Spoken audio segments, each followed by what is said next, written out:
VOA World News. VOA 세계 뉴스입니다. 스테판 데 미스트라 유엔 시리아 특사는 시리아 휴전이 정상 궤도로 되돌려지기 바란다고 말했습니다. 미스트라 특사는 오늘 모스크바에서 세르게이 라브로프 러시아 외무장관과 만나 시리아 사태에 대해 논의한 뒤 이같이 밝혔습니다.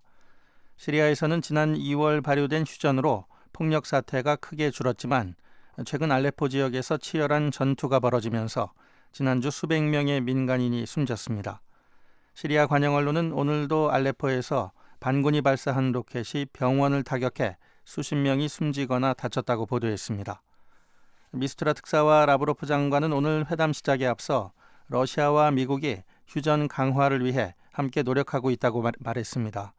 러시아 외무부는 라브로프 장관이 어제 존 케리 미 국무장관과의 전화통화에서 시리아 내전 양측에 휴전을 엄격히 준수할 것을 함께 촉구했다고 밝혔습니다. 이란군이 시리아 내전에 개입해 최근 6개월 사이 적잖은 사상자가 발생했다는 내용의 보고서가 나왔습니다. 레반타인 그룹이 이란 언론에 보도된 이란 혁명수비군의 사상자 규모를 분석한 결과 지난해 9월 이후 시리아에서 280여 명의 병사가 사망한 것으로 확인됐습니다. 이 단체는 이처럼 많은 병력 손실이 발생하는 것은 바샤르 알 아사드 대통령에 대한 이란 정부의 확고한 지지 입장을 증명하는 것이라고 밝혔습니다. 또 이란군이 알레포 전투에 집중하고 있다며 자문관 역할이라기보다는 전면에 나서고 있다고 지적했습니다. 미국 관리들은 이란군이 시리아 내전에 깊숙이 관여하고 있는 것을 주시하고 있다며 이란군은 최근 정예 부대를 철수하고 소화기 부대로 대체하고 있다고 전했습니다. 이슬람 순위파 무장 조직 ISIL은 영국 국방부 자료를 해킹했다며 군 인사들의 신상 정보를 공개하겠다고 위협했습니다. ISIL은 앞서 지난 3월에도 공격 대상자들이라며 미군 70여 명의 명단을 온라인에 발표한 바 있습니다. ISIL은 다음 폭로 대상은 영국 군 인사들이 될 것이라며 이번 자료는 영국에서 활동하는 요원들이 입수한 것이라고 주장했습니다. 하지만 영국 국방부가 해킹을 당했다는 ISIL의 주장은 공식 확인되지 않고 있습니다. 전문가들은 또 앞서 공개된 미군 인사들의 명단은 뉴스 기사나 군 소식지와 같은 공개된 자료에서 발췌됐을 가능성이 높은 것으로 추정했습니다.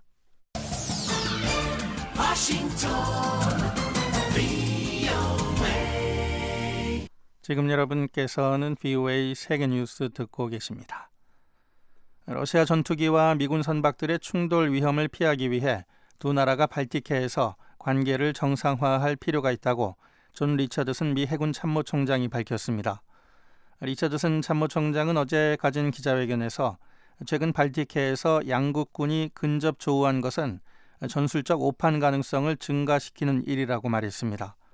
리처드슨 참모총장은 러시아가 사건을 일으키려 한다고 생각하지는 않지만 미군의 발틱해 활동을 자신들이 주시하고 있다는 점을 알리는 분명한 신호를 보내는 것으로 생각된다고 말했습니다. 러시아 전투기들은 몇 주 전 칼리닝그라드 해상 인근에 있던 미 구축함 도널드 쿠코에 위험한 근접 비행을 실시한 데 이어 지난달 29일에도 발틱해 상공을 비행하던 미군 전투기 위로 선회하는 행동을 감행했습니다. 이라크 수도 바그다드 북부의 시아파 이슬람 사원에 오늘 8세기 성직자 이맘 무사 알카드힘 기념행사에 참석하기 위해 수만 명의 순례자가 모였습니다. 순례자들을 보호하기 위한 보안 조치들이 강화됐으며 모든 주요 도로는 봉쇄됐습니다. 이는 순위파 이슬람 극단주의자들이 시아파 교도들을 대상으로 계속 공격을 벌이고 있기 때문입니다. 어제도 바그다드에서는 차량 폭탄 테러로 18명의 순례자가 숨졌습니다. 이라크에서는 또 지난 주말 바그다드 국제지역에서 정부에 반대하는 대규모 시위가 벌어진 뒤 긴장이 계속되고 있습니다. 미국과 유럽연합의 대형 무역 협상이 중단될 것으로 예상된다고 마티아스 페클 프랑스 통상장관이 말했습니다. 페클 장관은 오늘 기자회견에서 미국이 양보할 의사가 없어 양국 간 대서양 무역투자 동반자 협정 협상은 결렬될 가능성이 크다고 주장했습니다. 이런 가운데 국제환경단체 그린피스는 어제 이번 협상 문건을 공개하면서 기업들의 이익이 환경과 소비자들의 안전보다 우선시되고 있다고 밝혔습니다. VOA 세계뉴스 천일규였습니다.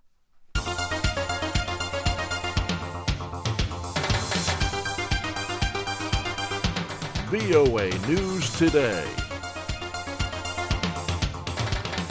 여러분 안녕하십니까? VOA 뉴스투데이 3부 시작합니다. 저는 박형주입니다.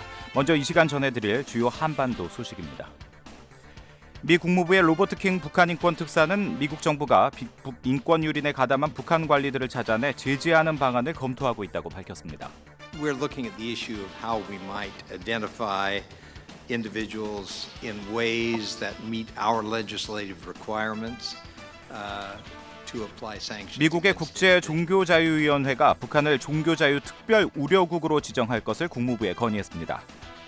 한민구 한국 국방장관은 북한의 4차 핵실험은 수소폭탄 실험이 아닌 증폭 핵 분열탄일 가능성이 있다고 밝혔습니다. 내일 북한은 대체로 흐리다가 가끔 비가 오겠습니다. 비는 늦은 오후에는 대부분 그치겠습니다.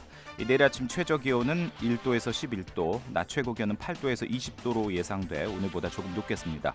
바다의 물결은 동해 북부 먼 바다에서 3에서 5m로 매우 높습니다. 이 시간 첫 소식입니다.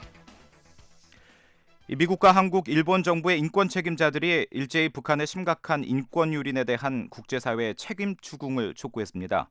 미국의 로버트 킹 북한 인권 특사는 미국 정부가 인권 유린에 가담한 북한 관리들을 제재하는 방안을 검토하고 있다고 확인했습니다. 김영권 기자가 보도합니다. 미국 국무부의 로버트 킹 북한 인권 특사와 한국 외교부의 이정훈 인권대사, 일본의 가토 가츠노부 납치 문제 담당상이 이례적으로 한자리에 모였습니다. 이들은 2일 워싱턴의 민간단체인 전략국제문제연구소가 주최한 북한인권 토론회에 참석해 북한의 인권 유린에 대한 책임 추궁의 중요성을 강조했습니다. 북한 내 반인도적 범죄를 규명한 유엔 북한인권조사위원회 보고서가 발표된 지 2년이 지났지만 북한의 인권 상황은 변함이 없고 책임자 규명과 처벌도 제대로 이루어지지 않고 있는 데 대한 문제를 지적한 겁니다. 킹 특사는 미국 정부가 인권 유린에 가담한 북한 관리들을 찾아내 제재하는 방안을 검토 중이라고 밝혔습니다. We're looking at the issue of how we might identify individuals in ways that meet our legislative requirements. 미국은 입법상 필요 조건을 충족하는 방법으로 북한의 개개인들을 식별해 제재를 가하는 방안을 검토 중이란 설명입니다. 킹 특사는 이날 제기된 일본인 납치 문제뿐 아니라 전반적인 인권 유린에 가담한 개인들에 대해 조사 중이라며 대상은 광범위하다고 강조했습니다. 바락 오바마 대통령은 이미 지난 3월 새 행정명령을 통해 인권 침해에 책임이 있는 북한 당국자들에게 제재를 가할 수 있도록 했습니다. 미국 국무부는 이를 토대로 책임자 추궁 방안을 검토하고 있지만 발표 시점은 아직 분명치 않습니다. 한국 외교부의 이정훈 인권대사는 이제 북한 인권 문제가 얼마나 끔찍한지 논쟁하는 건 끝났다며 실질적인 책임 추궁이 필요하다고 강조했습니다. The debate over how terrible things are in North Korea is over. It's now time for enforcement and accountability. 이정훈 대사는 이날 행사 후 기자들에게 책임 추궁이 필요한 이유를 자세히 설명했습니다. 인권 침해가 있느냐 없느냐 이런 논쟁이 이제 끝났다라는 거고요. 아니까 이제 뭘 할 거냐 국제사회가. 그리고 그걸 우리가 고민을 해야 될 이유가 2년 전에 COI 보고서라는 거 유엔의 보고서지 않습니까? 반인도 범죄가 벌어지고 있다는 건데 반인도 범죄는 국제법상 4대 최악의 법 중 하나잖아요. 제노사이드, 반인도 전쟁 범죄 그 중에 하나인데 지금 아직 2년 동안 특별한 그런 그 개선이 없기 때문에 거기에 대해서 이제 우리가 책임 추궁을 이 대사는 인권 유린 책임자들을 유엔 안전보장이사회를 통해 국제형사재판소에 회부하는 건 중국과 러시아의 겁으로 힘든 만큼 국제형사재판소 가입국 정부가 북한 책임자들을 제소하는 방식도 검토할 수 있을 것이라고 지적했습니다. 국제형사재판소에 관한 로마 규정 당사국 가운데 폴란드처럼 북한이 외화벌이 노동자들을 송출한 나라들이 있는 만큼 이 나라들이 노동 착취와 인권 침해의 책임을 국제형사재판소에 물을 수 있다는 겁니다. 이 대사와 킹 특사는 또 중국에 대한 압박 가운데 하나로 탈북민을 난민으로 인정토록 하는 게 무엇보다 시급하다고 강조했습니다. 또 미한일 세 나라가 법치와 민주주의, 인권의 가치를 공유하는 국가로 책임을 갖고 북한의 인권 개선을 주도해 나가야 한다고 밝혔습니다. 가토 가츠노부 일본 납치 문제 담당상은 북한의 일본인 납치 문제가 핵미사일 문제만큼 심각한 사안이라며 이 문제 해결 없이 북한과의 관계 정상화는 불가능하다고 강조했습니다. The abduction issue as a serious issue of concern between Japan and North Korea is as important as nuclear and missile issues. 가토 담당상은 납치 문제 등 여러 핵심 사안들에 대해 북한 정권이 구체적인 행동을 보이지 않으면 일본의 대북 인도적 지원이나 제재 해제는 없을 것이라고 말했습니다. 그러면서 납치와 핵미사일 문제를 풀지 않으면 북한의 미래를 그리는 건 불가능하다는 것을 북한 정권이 깨달을 필요가 있다고 지적했습니다.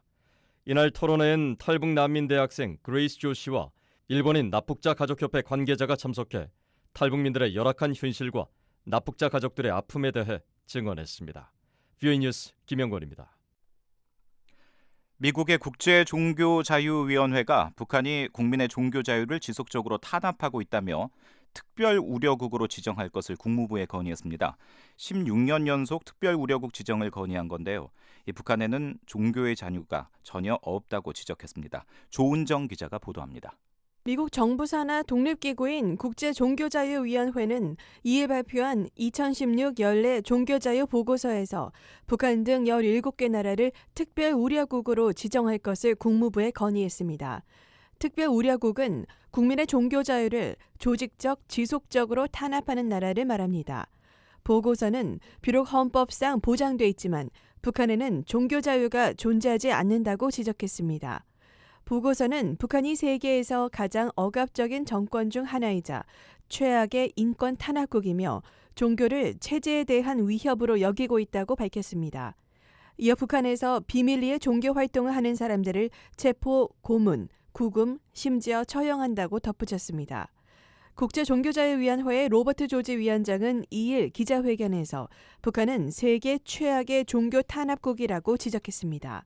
The bottom line is we're deeply, gravely concerned about the victims, the persecuted victims, and there are many, many, many of them. 조지 위원장은 북한 당국에 의해 종교 박해를 당하는 수많은 북한인들에 대해서 매우 엄중하게 우려한다며 북한의 종교 박해는 아주 심각한 수준이라고 지적했습니다.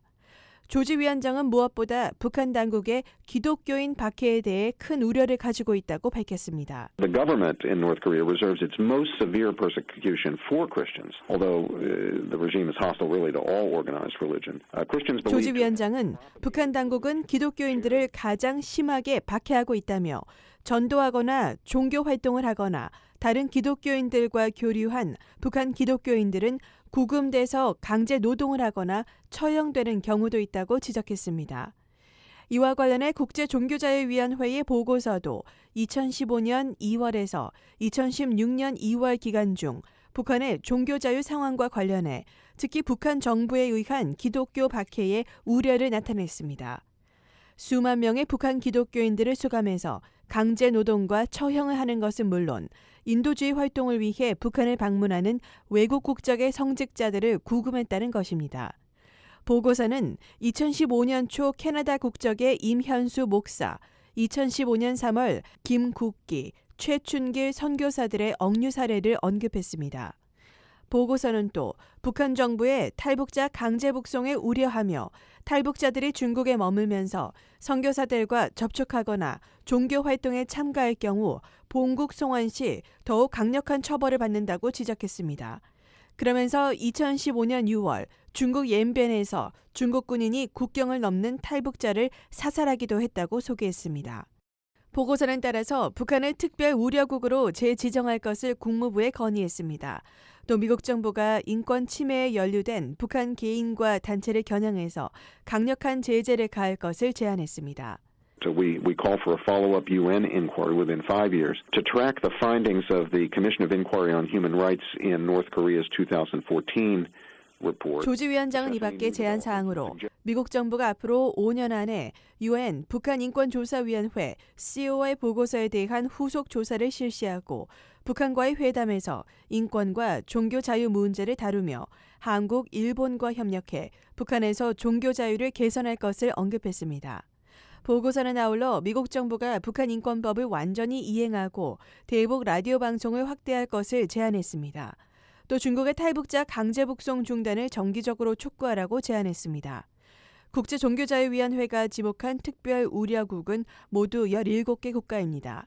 국제종교자유위원회의 올해 건의 내용에 따라 미 국무부는 4월 15일 북한, 중국, 미얀마, 이란, 수단 등 9개 국가를 특별 우려국으로 재지정하고 처음으로 타지키스탄을 명단에 올렸습니다. 국무부는 북한을 2001년 종교자유 특별 우려국으로 처음 지정한 뒤 지금까지 유지하고 있습니다. VOA 뉴스 조은정입니다. 최근 중국의 북중 국경 도시인 창바이 장백현에서 피살된 한국계 중국인 한충렬 목사에 대해 교계의 애도가 이어지고 있습니다. 한 목사는 20년 가까이 북한 주민들을 도우며 지하교회 지원 활동까지 펼친 것으로 알려졌습니다. 김영권 기자가 전해드립니다. 지난달 30일 중국 지린성 창바이현에서 피살된 채 발견된 한국계 중국인 즉 조선족 한충렬 목사는 오랫동안 대북 지원과 북한 선교에 관여했던 것으로 알려졌습니다. 한국 갈렙선교회 대표인 김성은 목사는 2일 VOA에 10여 년째 한 목사를 알고 지냈다며 북한 주민들에 대한 사랑이 남달랐다고 말했습니다. 장백교회 이제 담임으로 있으면서 이후에 어찌됐든 그 장백교회는 탈북자가 꽃제비든 탈북자든 누구든 이렇게 교회라는 곳에 안 올 수 없잖아요. 싫든 좋든 그 교회로 왔고 또 목회자가 아무리 좀 불편해도 그래도 탈북자인데 민족 선교에 대한 그런 마음이 있죠. 이 지역에서 식량을 구하기 위해 국경을 넘은 북한인들이 가장 많이 찾던 것이 장백교회였고 한 목사와 신도들도 북한에 대량 아사 사태가 발생했던 1990년대 중반부터 북한인들을 직간접적으로 많이 도왔다는 겁니다. 한 목사를 오랫동안 알고 지낸 미 서부 캘리포니아주의 김대준 목사는 자신의 인터넷 사회 연결망에 한 목사는 과묵하고 성실한 사람으로 북한 선교에 깊은 헌신을 해왔다고 말했습니다. 그러면서 한 목사 등 장백을 통한 대북 선교는 많은 비화들이 있으며 책을 써도 몇 권이 될 것이라며 안타까워했습니다. 한 목사를 잘 아는 한 관계자는 2일 VOA에 장백교회에 매주 출석하는 신도가 300~400명에 달하며 적지 않은 신도가 북중 밀무역에 종사하고 있다고 말했습니다. 이 관계자는 특히 한 목사가 직접 전면에 나서지 않으면서 북중 밀무역을 하는 북한인들을 대상으로 성경을 가르쳐 북한 내부에 파송하는 역할을 조용히 해왔다고 말했습니다. 북한과 밀무역을 하는 장백교회 신도들이 국경지역 청년들을 전도해 자신의 집에 데려오면 한 목사가 신도 집에서 성경을 가르쳐 북한에 복음을 전하는 활동을 해왔다는 겁니다. 갈렙선교회 김성은 목사도 이런 한 목사의 선교 활동을 잘 알고 있다고 말했습니다. 그러면서 이런 활동이 북한 당국에 발각돼 장백교회의 한 신도가 지난해 북한에 납치돼 생사조차 확인이 되지 않고 있다고 전했습니다. 또 성경 공부를 하던 청년들도 체포돼 그중 3명이 올해 1월 처형됐다는 얘기도 내부 소식통으로부터 직접 들었다고 말했습니다. 김 목사는 이 문제 때문에 한 목사가 위협을 계속 받아왔다고 말했습니다. 그 전부터 계속 한 목사를 납치하려고 계속 여러 번 시도를 했어요. 근데 이제 한 목사님이 그 국경 쪽으로는 항상 안 나갔어요. 중국 당국은 아직 한 목사의 피살 여부와 이유를 확인하지 않고 있습니다. 하지만 중국에서 활동하는 선교사들과 장백교회 관계자들은 한 목사가 30일 오후 칼에 목이 베인 채 숨진 채 발견됐으며 살해가 거의 확실하다고 말했습니다. 이들은 북한 요원들이 한 목사를 살해했을 가능성이 매우 높다고 지적했습니다.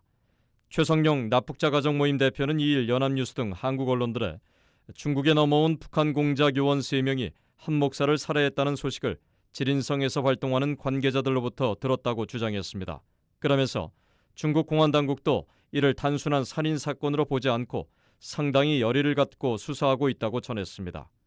최 대표는 지난달 언론 인터뷰에서 북한 당국이 북중 국경 지역에서 활동하는 종교인들에 대한 납치를 지시했다고 경고했었습니다. 한편 VOA와 통화한 기독교 관계자들은 북한 당국이 한충렬 목사의 휴대폰에 저장된 정보를 바탕으로 북한 내 지하 교인들을 이미 체포했을 가능성이 높다고 우려를 나타냈습니다. 또 이번 사건으로 선교 활동이 위축될 수 있다며 중국 당국이 이번 사건뿐 아니라 그동안 북한에 납치된 것으로 알려진 한국계 중국인 즉 조선족들에 대한 수사를 포괄적으로 실시도록 국제사회가 압박해야 한다고 말했습니다. VOA 뉴스 김영권입니다. 한국 정부는 하산 로하니 이란 대통령이 이 한반도 비핵화와 평화통일 원칙에 공감을 표시함으로써 이 북한에 상당한 압박이 될 것이라고 평가했습니다. 또 이란이 핵 협상을 타결한 것처럼 이 북한도 비핵화의 길로 나설 것을 촉구했습니다. 서울에서 김환용 기자가 전해왔습니다. 박근혜 한국 대통령의 이란 국빈 방문을 수행하고 있는 김규현 청와대 외교안보 수석은 하산 로하니 이란 대통령이 한반도 비핵화와 평화통일 원칙에 공감한 데 대해 북한에 상당한 압박으로 작용할 것이라고 말했습니다. 김 수석은 현지 시간으로 2일 한이란 정상회담 결과 브리핑에서 이같이 밝히고 북한과 전통적인 우호 관계를 맺어온 이란이 이런 입장을 표명한 것은 매우 큰 의미가 있다고 평가했습니다. 로하니 이란 대통령은 박 대통령과의 정상회담 뒤 가진 공동 기자회견에서 한반도에서 평화를 원하고 세계 안보를 위협하는 어떤 핵 개발에도 반대하며 중동 지역은 물론 한반도에서 핵을 없애는 게 기본 원칙이라고 말했습니다. 김 수석은 또 북한의 대외 선전 매체에서 북한은 이란과 다르다고 주장한 데 대해 한국과 이란이 여러 분야에서 협력을 발전시켜 나가기로 한 데 대한 반발로 본다고 밝혔습니다. 북한 민간단체인 아리랑협회가 운영하는 선전매체 메아리는 이란이 친미 국가도 아니고 한국과 같은 미국의 졸개는 더욱 아니라며 박 대통령의 이란 방문을 원색적으로 비난했습니다. 조준혁 한국 외교부 대변인도 3일 정례 기자설명회에서 북한의 전통적 우방인 이란이 이번에 정상 차원에서 발신한 메시지는 북한에 더없이 강력한 경고가 될 것이라고 평가했습니다. 특히 NPT 및 비핵화에 대한 공약 재확인, 그리고 핵무기 개발은 절대 안보를 강화할 수 없다는 표현은 NPT를 탈퇴하고 소위 미국의 대북 적대시 정책 때문에 핵무기를 개발할 수밖에 없다는 북측의 주장을 우회적으로 비판한 것으로 평가합니다. 조 대변인은 또 국제사회와의 비핵화 협상을 통해 핵 의혹을 해소하고 경제발전과 번영의 길을 선택한 이란의 최고위층에서 이런 입장을 표명한 것이 북한에게 강력한 메시지가 될 것으로 기대한다고 강조했습니다. 조 대변인은 이어 북한이 이번 한이란 정상회담에서 나온 메시지에 귀를 기울이고 이란의 사례를 교훈 삼아 무모한 도발을 중단하고 비핵화와 민생 발전의 길로 조속히 나서길 다시 한번 촉구한다고 말했습니다. 한편 박 대통령은 로하니 대통령과의 정상회담을 마치고 현지 시간으로 2일 저녁 아야톨라 알리 하메네이 최고 지도자를 면담했습니다. 하메네이 최고 지도자는 신정 일치 국가인 이란의 최고 성직자이자 절대 권력을 가진 통치권자로 박 대통령과의 면담 성사 여부가 큰 관심거리였습니다. 하메네이 최고 지도자는 지난 1989년 5월 이란 대통령 자격으로 북한을 방문해 김일성 주석과 회담을 하기도 했습니다. 테헤란의 최고 지도자 집무실에서 30분간 진행된 면담에서 하메네이 최고 지도자는 국제 문제와 관련해 테러와 지역의 불안정 문제를 해결하기 위해 한이란 양국의 협력을 희망한다고 말했지만 북핵 문제 등을 직접 언급하진 않았습니다. 하메네이 최고 지도자는 박 대통령의 역사적인 이란 방문을 높이 평가한다며 이번 방문이 양국 관계가 새로운 단계로 발전하는 좋은 계기가 되기를 바란다고 강조했습니다. 이에 대해 박 대통령은 양국이 상호 신뢰를 토대로 긴 호흡을 갖고 관계 발전을 모색해야 한다며 다양한 분야에서 상생 협력을 추구하고 인적, 문화적 교류 확대를 통해 양국 국민의 마음을 연결하기 위해 노력하자고 말했습니다. 서울에서 VOA 뉴스 김환용입니다. 한민구 한국 국방장관이 북한의 제4차 핵실험은 이 북한 당국의 주장과는 달리 수소폭탄 시험이 아닌 증폭 핵 분열탄일 가능성이 있다고 밝혔습니다. 또 북한이 아직 핵탄두를 소형화했다는 증거는 찾을 수 없지만 5차 핵실험 가능성이 높아지고 있다고 덧붙였습니다. 서울에서 한상미 기자가 보도합니다.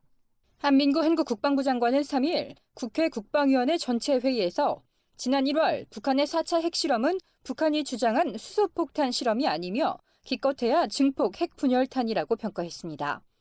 한 장관은 북한의 4차 핵실험에서 의미 있는 수치의 재논을 확인하지 못했으며 폭발력 등을 볼 때 3차 핵실험과 4차 핵실험은 큰 차이가 없었다며 이같이 말했습니다. 3차나 4차나 그런 것들에는 큰 의미 있는 차이가 아니기 때문에 우리가 기껏 우리가 평가한다면 증폭 핵분열탄일 가능성은 있겠다. 이렇게 지금 평가를 하고.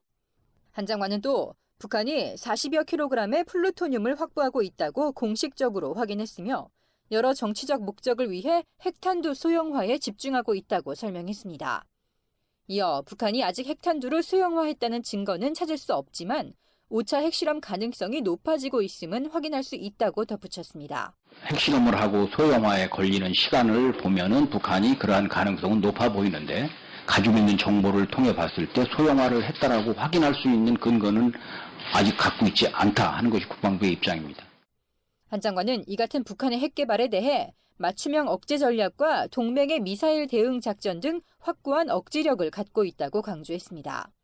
한 장관은 아울러 북한은 현재 배급제가 무너지고 장마당에 의존해 주민들의 삶이 유지되는 상황이며 식량이나 생필품과 관련해선 지속적으로 어려움이 있는 것으로 파악하고 있다고 설명했습니다. 또 코앞으로 다가온 7차 당대회 개최는 김정은 정권의 기반을 다지기 위한 목적인 것으로 파악하고 있다고 덧붙였습니다. 집권의 정당성이라든지 향후의 그런 방향 이런 것들을 당대회를 통해서 확고히 하고 정권의 기반을 확실히 다지기 위한 당대회로 그렇게 저희들은 파악을 하고 있습니다. 한편 한 장관은 미국의 고고도 미사일 방어체계 사드의 한국 내 배치 문제에 대해 사드의 전개와 운용 비용은 미국이 부담하는 것으로 이미 정해졌다고 말했습니다. 한 장관은 현재 사드 배치 부지 문제 등을 검토하고 있으며 한국은 부지와 시설 제공을 하게 돼 있다며 이같이 밝혔습니다. 서울에서 VOA 뉴스 한상미입니다. 러시아는 유엔 안보리가 논의 중인 대북 언론 성명에 한반도에서 미군과 한국군의 군사훈련을 축소해야 한다는 내용이 포함될 것을 요구하고 있다고 밝혔습니다. 러시아의 타스 통신에 따르면 비탈리 추르킨 유엔 주재 러시아 대사는 어제 러시아는 한반도 내 군사활동 축소를 관련 당사국들에 요구하는 것이 극도로 중요하다고 생각한다고 말했습니다. 유엔 안보리는 지난주 북한의 잇따른 탄도미사일 발사를 규탄하는 언론 성명을 발표할 예정이었지만 러시아의 이 같은 요구로 현재 성명 발표가 미뤄지고 있습니다. 미국과 한국은 두 나라의 합동 군사 연습이 방어적 성격의 정례 훈련이며 투명하게 진행되고 있다는 입장입니다.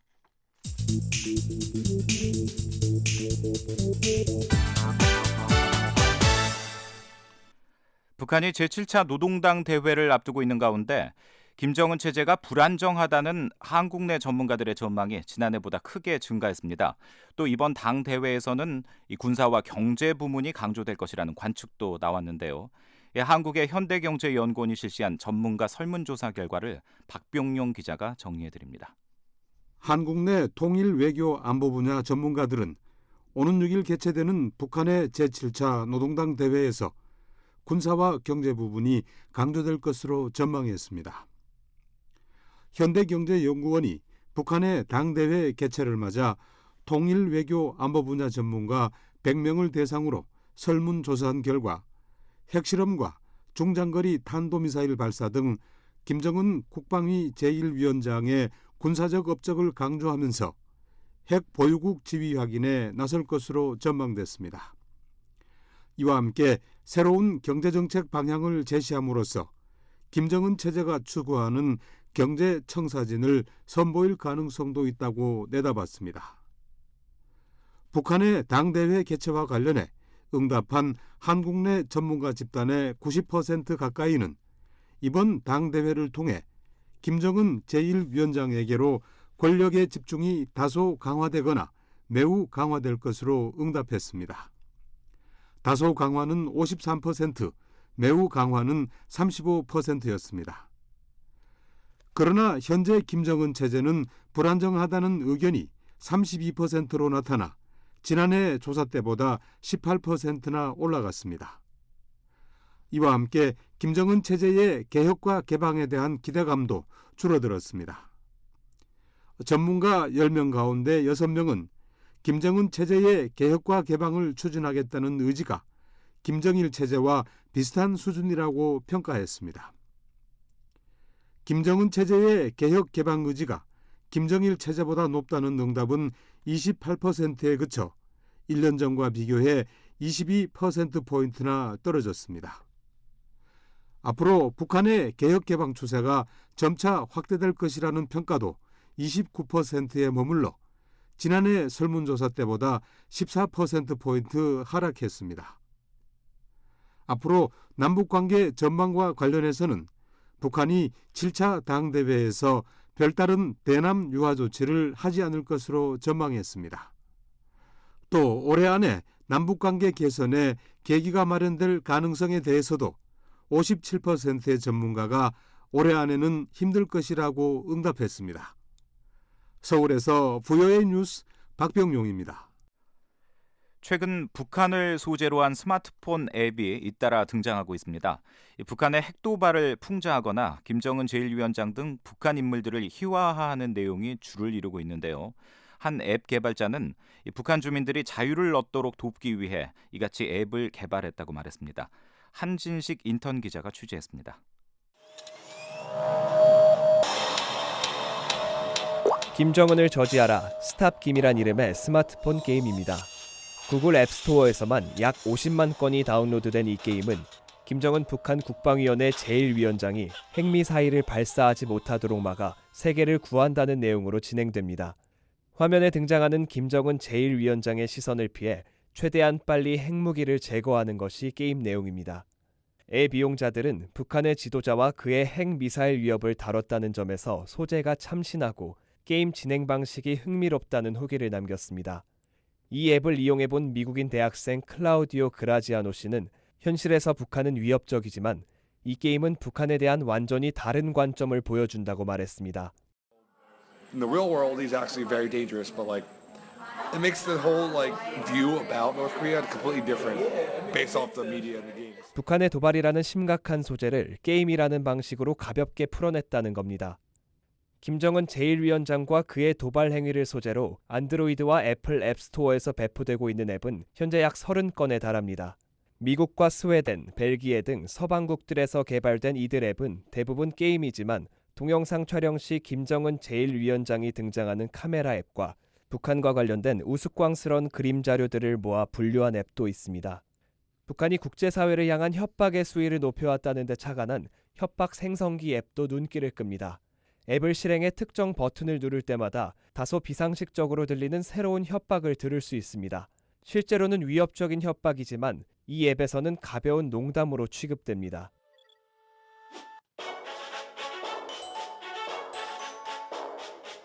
현재 출시된 앱 중 그래픽과 구성면에서 가장 뛰어나다는 평가를 받고 있는 월드 노크아웃은 김정은 제1위원장과 그에게 충성하는 인물들을 물리치고 북한이 핵전쟁을 일으키지 못하게 막는다는 내용입니다.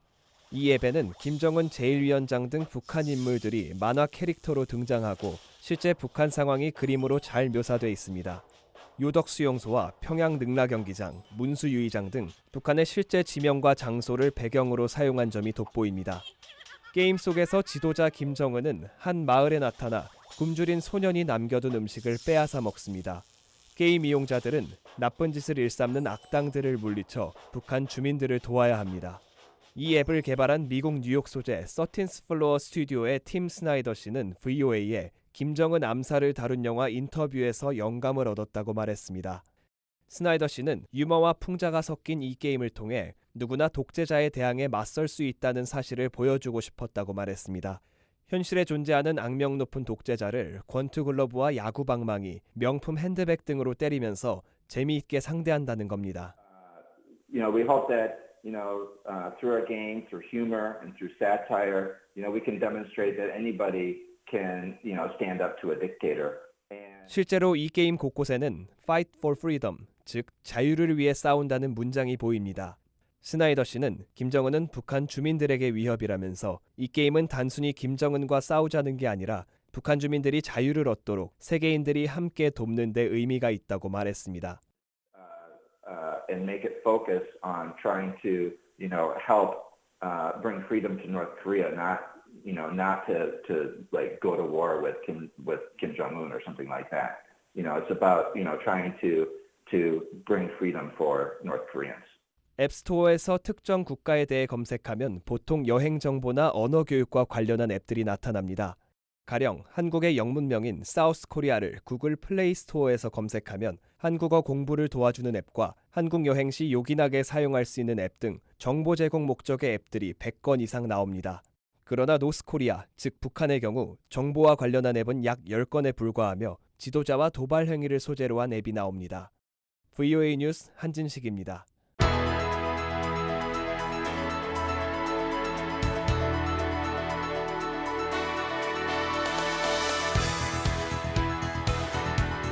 네, 세계 곳곳의 뉴스, 또 미국 뉴스를 정리해드리는 시간이죠. 세계는 지금, 오늘부터는 장량희 기자와 함께하도록 하겠습니다. 어서 오십시오. 안녕하십니까. 네, 자 오늘 어떤 소식 가지고 오셨습니까?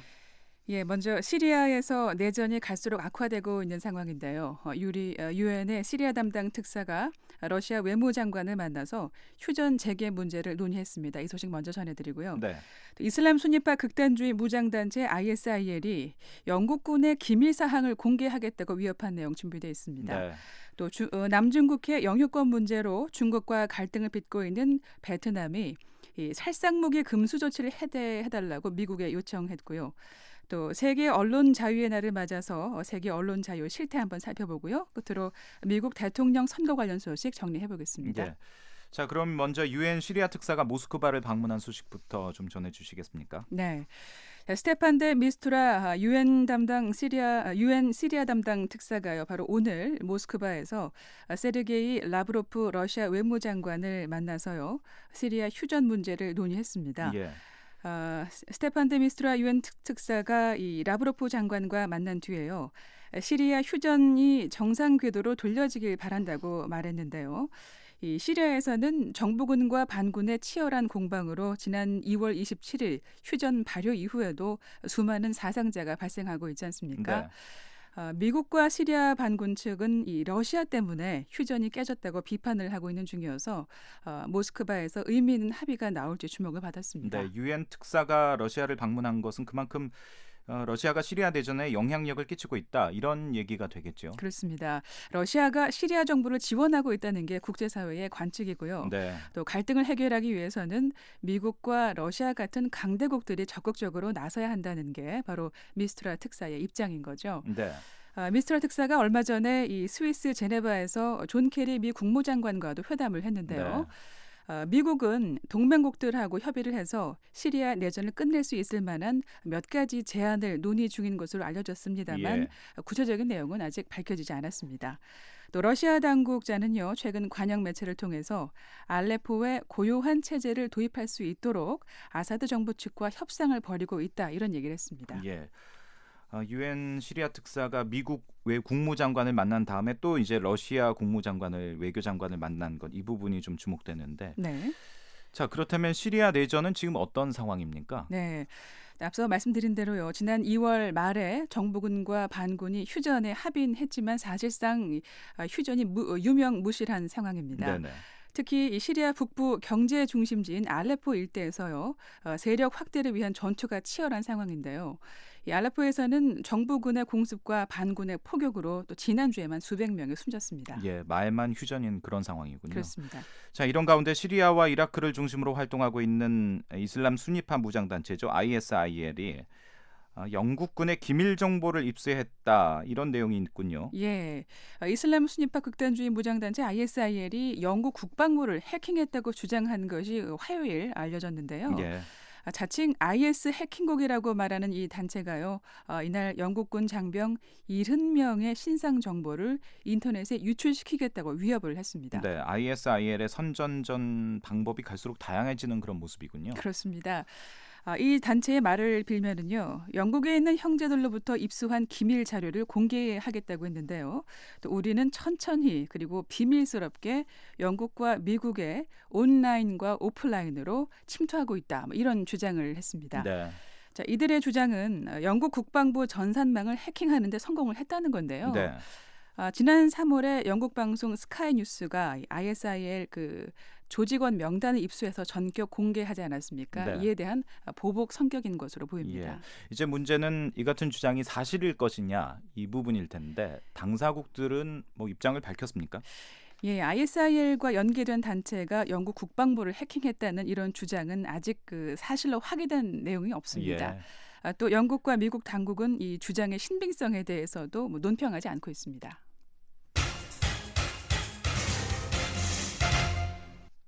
네. 자, 계속해서 이번에는 베트남 이야기를 한번 해보도록 하겠습니다. 네. 최근에 미국 텍사스주 오스틴에서요. 베트남 전쟁 대화가 열렸었는데요. 여기서 이 팜콩빈 미국 주재 베트남 대사가 살상무기 수출 금지 조치를 전면 해제해 줄 것을 바락 오바마 미국 대통령에게 공식 요청했습니다. 예. 빈 대사는요, 오늘날 베트남과 미국이 더 강한 동반자 관계로 향한 단단한 기반을 갖고 있다고 말을 했는데요. 과거의 장벽을 제거를 해야 완전한 관계 정상화로 나갈 수 있을 것이라고 강조를 했습니다. 네. 살상무기 수출 금지 조치를 이걸 완전히 해제해달라 이런 요청인데 네. 이게 무슨 뜻입니까?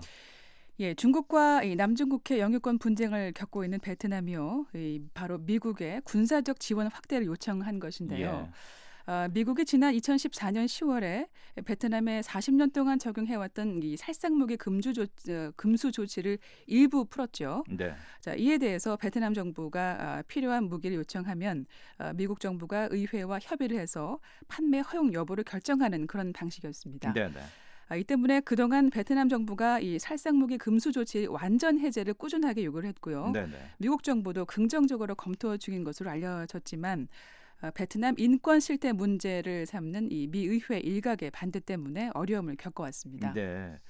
베트남 태도가 아주 적극적이라고요. 그렇습니다. 이 문제에 총리까지 나섰습니다. 예. 응원던 중 베트남 총리가요, 금수 조치 전면 해제가 미국과 베트남 두 나라 사이에 정치적 신뢰를 증진시키는 데 중요한 조치가 될 거라고 강조를 했는데요. 이 중 총리는 또 남중국해에서 인공섬 건설과 군사화 시설 같은 모든 현상 변경 행위를 막기 위해서 바로 미국이 강한 목소리를 내야 하고 보다 실질적인 행동에 나설 것을 촉구를 했는데요. 네. 그러니까 정치뿐 아니라 군사적인 부분에서 미국 측에 좀 서겠다, 뭐 이런 입장인 겁니다. 예. 사실 베트남은 과거에 미국과 전쟁까지 했던 나라이기 때문에 지금 상황을 보면 베트남이 미국과 상당히 이제 협력을 강화하려는 그런 태도인데 분위기죠. 예. 그런 배경에는 어떤 것들이 있을까요? 네, 아무래도 중국의 위협이 있습니다. 예. 베트남 측이 얼마 전에 이 미국의 해양법 집행을 위한 추가 원조와 또 해양 경찰에 대한 기술 지원을 공식 요청했는데요. 네네. 바로 연초 남중국해 분쟁 해역의 인공섬에서 중국이 또 여객기 시범 운항을 하고 베트남 호찌민 비행 정보 구역을 사전 없이 통과하는 등 영유권 강화에 나선 중국에 대한 견제 수위를 높이려는 그런 의도로 풀이되고 있습니다. 네. 미국의 입장은 어떻습니까? 예, 오바마 대통령은 이 베트남 측의 다양한 요청을 검토해보겠다라고 말을 했다고 하는데요. 예. 이달에 이 미국 대통령으로서 16년 만에 처음으로 베트남을 방문을 하는데요. 바로 이때 미국의 협조 여부가 구체화될 가능성이 있는 걸로 보입니다. 오바마 대통령은 베트남 국가 지도부의 교체기가 이루어지는 이번 방문 기간에 베트남이 중국 쪽에 기울지 않도록 각종 지원책을 내놓을 것으로 예상이 되는데요. 네네. 예, 지난달 열린 베트남 공산당 전당대회에서 이 친중 성향의 옹건 중독파로 권력 서열 1위인 응웬 푸종당 당서기장이 연임되고요. 친미 성향의 시장주의자인 중 총리의 후임으로 응웬 수원 부총리가 내정되는 상황인데요. 지도부 개편에 따른 베트남 향후 외교 경제 정책에 관심이 쏠리고 있습니다.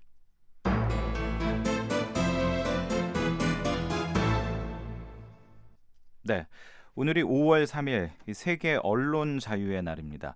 먼저 오늘이 이 세계 언론 자유의 날, 이 날이 어떤 날인지부터 좀 알아볼까요?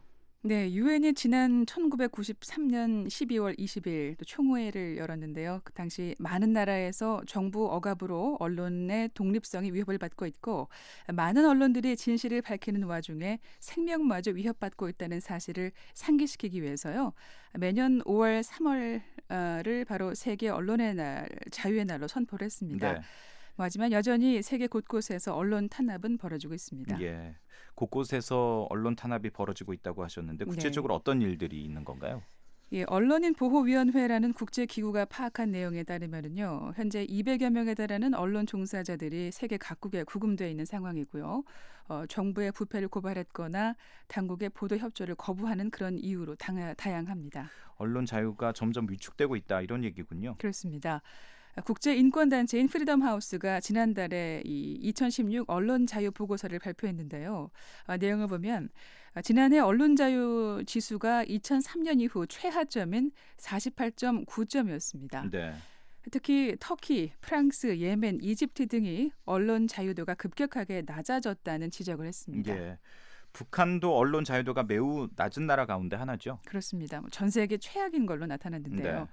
네. 프리덤 하우스가 보고한 내용에 따르면요, 북한이 전 세계 199개국을 대상으로 실시한 언론 자유 환경 조사에서 총점 97점으로 조사 대상국 가운데 최하위를 기록했습니다. 언론 자유를 누리는 세계 인구 비율은 사실 13%에 불과한데요. 그러니까 46%가 언론 자유를 누리지 못하고 있고 41%는 부분적으로만 언론 자유를 보장받고 있는 것으로 나타났습니다. 네. 자, 마지막으로 미국 대통령 선거 관련된 소식 준비했습니다. 지금 미국 중서부 인디애나주에서 민주당과 공화당 예비 선거가 실시되고 있다고요? 네, 그렇습니다. 이번 인디애나주 선거는 공화당에 특히 중요한데요. 부동산 재벌인 도널드 트럼프 후보가 오늘 선거에서 승리를 해서 민주당이 힐러리 클린턴 후보 이 두 사람 간의 양자 구도를 굳힐 것이냐, 아니면은 테드 크루즈 후보가 승리를 해서 트럼프 후보의 기세를 꺾을 것이냐. 많은 사람이 관심 있게 지켜보고 있습니다. 예, 공화당이 특히 중요하다고 말씀하셨는데 네. 최근 그 여론조사 결과를 보면 이 트럼프 후보가 역시 유리한 상황인 것 같습니다. 네, 이 트럼프 후보가 15%포인트 차이로 2위인 테드 크루즈 연방 상원의원을 따돌리고 승리할 걸로 나타나고 있는데요. 하지만 앞서 나온 다른 여론조사에서는요, 이 크루즈 후보가 또 앞서는 걸로 나오기도 했습니다. 네. 크루즈 후보가 어제 이 인디애나주에서 벌인 선거 유세에서요, 트럼프 후보하고 막상막하 대결을 펼치고 있다고 주장을 했습니다. 예, 크루즈 후보가 오늘 선거에서 승리를 한다고 해도 전당대회 전에, 그러니까 공화당 전대 전에 과반수 대의원을 확보하는 게 가능할 것이냐, 상당히 어렵다라는 관측이 많지 않습니까? 네, 맞습니다만 트럼프 후보 역시 과반수 대의원을 확보하지 못하게 막으려고 총력을 기울이고 있습니다. 예. 어제 선거 유세에서도요, 그 점을 강조를 했는데요. 자신만이 아니라 트럼프 후보 역시 전당대회 전에 공화당 후보 지명을 받는 데 필요한 이 1,237명의 대의원을 확보하지 못할 것이라고 강조를 했는데요. 네. 이를 위해서 인디애나주가 강력한 목소리를 내게 될 것이라면서 미국 전체가 인디애나주를 바라보고 있다, 이런 얘기를 예. 했습니다. 반면에 트럼프 후보는 이번 인디애나주에서 승리를 해서 이 공화당 후보 지명을 확정짓겠다, 이런 각오인 것 같습니다. 네, 트럼프 후보가 최근에 뉴욕과 또 다른 동북부 5개 주에서 승리한 뒤에 또 한층 자신감 있는 모습을 보이고 있지 않습니까? 네. 어제 선거 유세에서요, 이번에 인디애나주에서 승리하는 게 매우 중요하다고 강조를 했는데요. 앞으로 공화당 경선에 시간을 낭비할 게 아니라 본선거에 집중하고 싶다면서 유권자들에게 또 자신을 지지해달라고 호소를 했습니다. 예. 자, 이번에는 민주당 상황도 한번 보도록 하겠습니다. 네. 인디애나주에서 힐러리 클린턴 전 국무장관이 근소한 차이로 앞서고 있다고요? 네, 최신 여론조사 결과를 보면은요, 클린턴 후보가 4%포인트 정도 앞서고 있는데요. 인디애나주는 이 특정 정당 소속이 아닌 무소속 유권자들도 예비 선거에서 투표를 할 수 있습니다. 예. 샌더스 후보가 무소속 유권자들 사이에서 또 지지율이 좀 높지 않습니까? 네네. 그러니까 4%포인트 격차는 샌더스 후보가 충분히 따라잡을 수 있는 수치인 거죠. 네. 그렇다면 이 샌더스 후보가 이번 인디애나주에서 승리를 한다, 이렇게 가정을 한다면 민주당 경선에 이것이 영향을 미칠 수 있습니까? 네, 사실 대세에는 별 영향을 미치지 못합니다. 현재 클린턴 후보가 민주당 후보 지명을 받는 데 필요한 대의원 2,383명 가운데 이미 90%를 확보하고 있어서요. 압도적이군요. 그렇습니다. 예. 오늘 진다고 해도 민주당 후보 지명을 받는데 큰 어려움은 없을 거라고 전문가들은 입을 모으고 있습니다. 네, 전문가들이 사실상 이제 대세는 기울었다, 이렇게 보는 것 같은데, 그렇습니다. 그럼에도 불구하고 이 버니 샌더스 후보는 선거 운동을 중단할 생각이 없다, 이런 입장이죠. 맞습니다. 민주당 후보 지명을 받기 힘든 상황인 건 맞지만 가능성이 없지 않다, 이렇게 주장을 하고 있는데요. 앞으로 남아있는 주들 가운데서 여러 주에서 승리를 할 수 있고 또 캘리포니아에서도 승리할 가능성이 크다고 또 점치고 있습니다. 캘리포니아 주가 인구가 많기 때문에 역시 이제 대의원 수도 많은 거죠. 그렇습니다. 캘리포니아 주에서는 6월 7일에 경선이 치러지는데요. 여기에 민주당 500명 이상, 또 공화당 170명 이상에 달하는 대의원이 걸려 있습니다. 예, 그렇군요. 자, 사실 트럼프 후보가 오늘 예비 선거, 그러니까 인디애나 예비 선거에서 승리를 한다고 해도 공화당 후보 지명을 받는데 필요한 대의원 1,237명이라고 하는데 이걸 모두 확보하지는 못하는 거죠. 예, 트럼프 후보도 그렇지만 클린턴 후보도 마찬가지입니다. 네, 그렇군요. 캘리포니아 경선까지 지켜봐야 된다. 이것이 전문가들의 관측인 것 같은데요. 네. 캘리포니아주 전망은 지금 어떻게 나오고 있습니까? 예, 미국 여론조사 기관인 서베이 USA가 실시한 조사 결과가 바로 어제 나왔는데요. 공화당의 경우에는 트럼프 후보의 압승이 예상되고요. 트럼프 후보가 54% 지지율을 보이면서 2위 크루즈 후보를 34%포인트 차로 앞서고 있는 걸로 나타났다고 USA 투데이 신문에 전했는데요. 네. 이 한 달 전 조사에서는 두 후보 간의 격차가 8%포인트에 불과했는데 네. 그동안 트럼프 후보의 지지율이 매우 높게 올라간 겁니다. 예. 이런 점을 봤을 때 오늘 인디애나주 예비선거가 크루즈 후보에게 더 중요하다는 게 전문가들의 얘기입니다. 예. 크루즈 후보 입장에서는 그 격차를 좁힐 것이냐 아니면 이게 더 늘어날 것이냐 이게 좀 관건이겠군요. 네. 민주당은 어떻습니까? 예, 샌더스 후보가 캘리포니아주에서 승리할 가능성이 크다고 말하고 있습니다만 여론조사 결과는 다릅니다. 클린턴 후보가 57%, 또 샌더스 후보를 38%인 샌더스 후보를 앞서고 있습니다. 예, 그렇군요. 자, 지금까지 미국 대통령 각당 경선 상황까지 정리를 했습니다. 세계는 지금 여기까지 듣도록 하겠습니다. 장영희 기자 고맙습니다. 고맙습니다.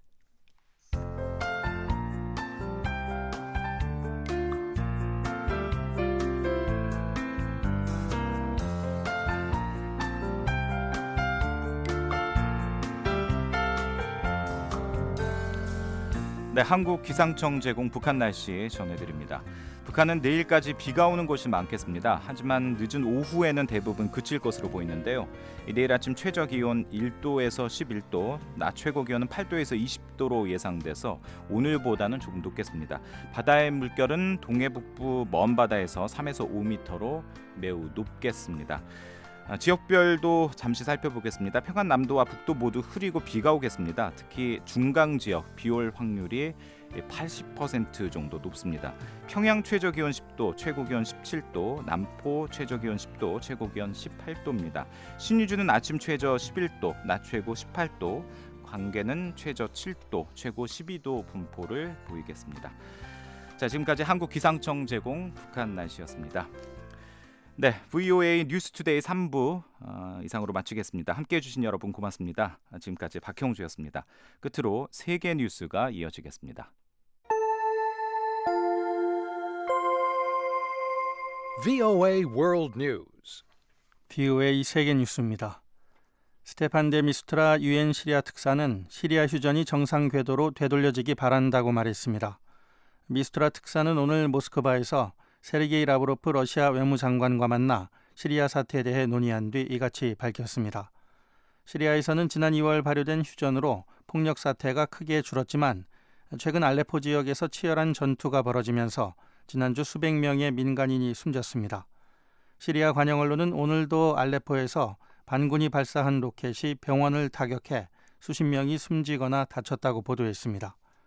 미스트라 특사와 라브로프 장관은 오늘 회담 시작에 앞서 러시아와 미국이 휴전 강화를 위해 함께 노력하고 있다고 밝혔습니다. 또 러시아 외무부는 라브로프 장관이 어제 존 케리 미 국무장관과의 전화통화에서 시리아 내전 양측에 휴전을 엄격히 준수할 것을 함께 촉구했다고 밝혔습니다. 이란군이 시리아 내전에 개입해 최근 6개월 사이 적잖은 사상자가 발생했다는 내용의 보고서가 나왔습니다. 레반타인 그룹이 이란 언론에 보도된 이란 혁명 수비군의 사상자 규모를 분석한 결과 지난해 9월 이후 시리아에서 280여 명의 병사가 사망한 것으로 확인됐습니다. 이 단체는 이처럼 많은 병력 손실이 발생하는 것은 바샤르 알 아사드 대통령에 대한 이란 정부의 확고한 지지 입장을 증명하는 것이라고 밝혔습니다. 또 이란군이 알레포 전투에 집중하고 있다며 자문관 역할이라기보다는 전면에 나서고 있다고 지적했습니다.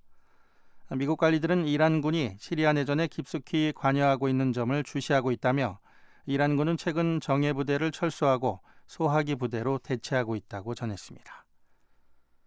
이슬람 순위 파무장 조직 ISIL은 영국 국방부 자료를 해킹했다며 군 인사들의 신상 정보를 공개하겠다고 위협했습니다.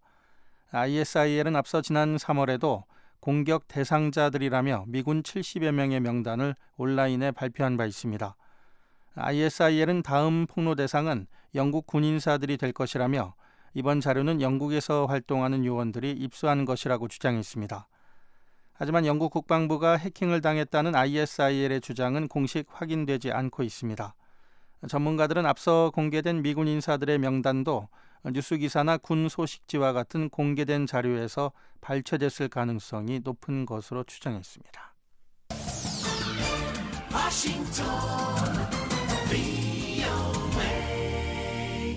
지금 여러분께서는 VOA 세계뉴스 듣고 계십니다.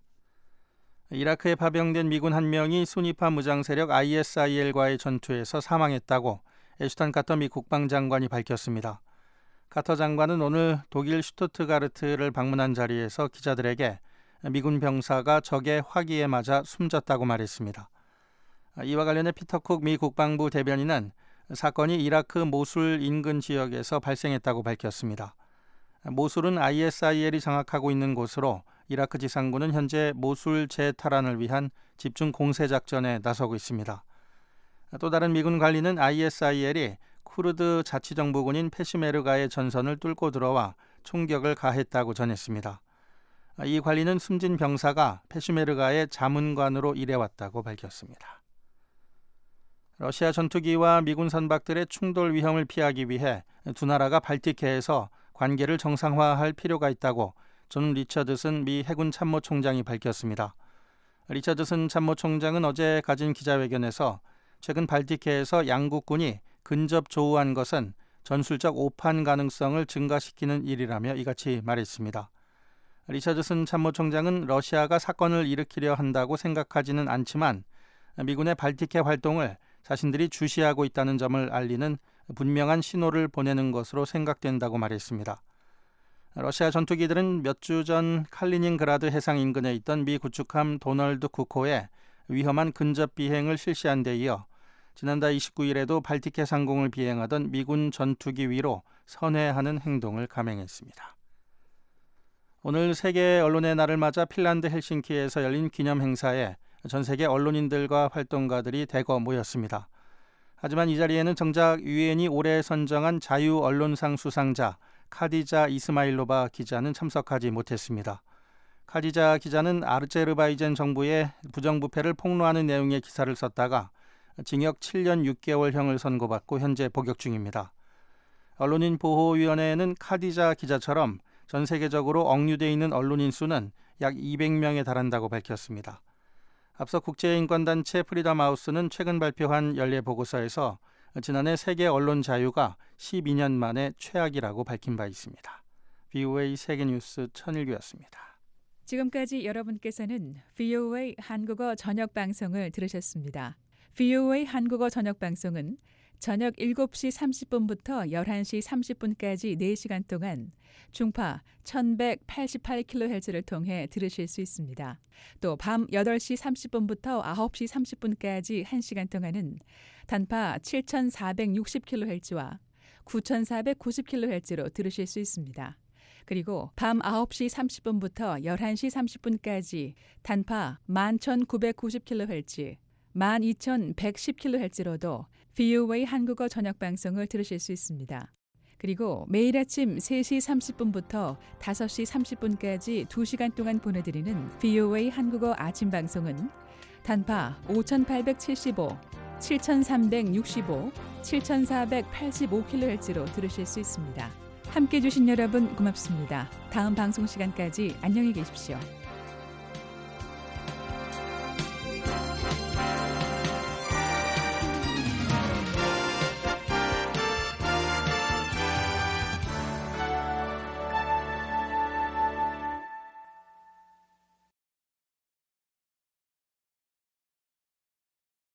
This program has come to you from the Voice of America, Washington.